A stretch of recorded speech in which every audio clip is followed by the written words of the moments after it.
ಈಗ GST 2017 ಜಾರಿಗೆ ಬಂತು. 2017 ಯಾರು ಜಾರಿಗೆ ತಗೊಬಂದವರು? ಹಾಂ, ರೇಟ್ ಫಿಕ್ಸ್ ಮಾಡಿದವ್ರು ಯಾರು? ಅವರೇ ಮಾಡೋದು. ಈಗ ರ್ಯಾಷನಲೈಸ್ 8 ವರ್ಷಗಳ ಮೇಲೆ ರ್ಯಾಷನಲೈಸ್ ಮಾಡಿದ್ದೀವಿ ಅಂತ 8 ವರ್ಷ ತೆರಿಗೆ ತಗೊಂಡ್ರಲ್ಲ, ಅದು ವಾಪಸ್ ಕೊಡ್ತಾರಾ? ಹಾಂ, ಬೆಂತಟ್ಟುಗಳದೇನು ಇದರಲ್ಲಿ? ಚುನಾವಣೆಗೋಸ್ಕರ ಬಿಹಾರ್ನಲ್ಲಿ ಚುನಾವಣೆ ಬಂದಿದೆ, ಅದಕ್ಕೋಸ್ಕರ ನಾವು ಸರಳೀಕರಣ ಮಾಡಿದ್ದೀವಿ, ರ್ಯಾಷನಲೈಸ್ ಮಾಡಿದ್ದೀವಿ, ತೆಗೆದಾಕಿದ್ದೀವಿ ಅಂತಂತಂದರೆ ಇದು ನ್ಯಾಯನಾ? ಮತ್ತು ಇದರಲ್ಲಿ ಬೆಂತಟ್ಟುಗಳ ಅಂಥದ್ದು ಏನಿದೆ? 8 ವರ್ಷ ವಸೂಲು ಮಾಡಿದ್ದಾರೆ. ಇಷ್ಟು ರೇಟ್ಗಳು ಹಾಕಿದ್ರಲ್ಲ, GST ರೇಟ್ಗಳು ಹಾಕಿದ್ರಲ್ಲ, ಈ ರೇಟ್ಗಳನ್ನೆಲ್ಲ ಹಾಕಿದವ್ರು ಯಾರು? 8 ವರ್ಷ ತೆರಿಗೆ ವಸೂಲು ಮಾಡಿರೋರು ಯಾರು? ನೀವು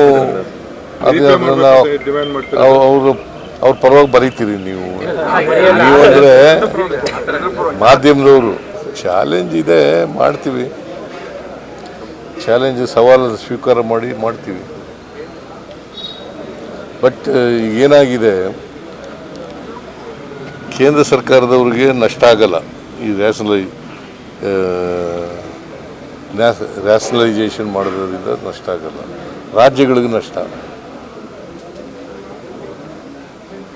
ಈಗ ನಮಗೆ ಸುಮಾರು 15,000 ಕೋಟಿ ನಷ್ಟ ಆಗುತ್ತೆ ವರ್ಷಕ್ಕೆ. ಈಗ ನೋಡಿ ಎಂಥ ಪರಿಸ್ಥಿತಿ, ಇಕ್ಕಟ್ಟಿನ ಪರಿಸ್ಥಿತಿ ಇದೆ ಅಂತಂದರೆ, ನಾವು ರ್ಯಾಷನಲೈಸೇಷನ್ ವಿರೋಧ ಮಾಡೋಂಗಿಲ್ಲ, ಸ್ವಾಗತ ಮಾಡಬೇಕು. ನಷ್ಟ ಆಗೋದು ನಮಗೆ ಅರ್ಥ ಆಗುತ್ತೆ. ಅವ್ರಿಗೆ ಬೇಕಾದ ರಾಜ್ಯಗಳಿಗೆ ಕೊಟ್ಕೋತಾರೆ. ಬೀದರು, ಅಲ್ಲ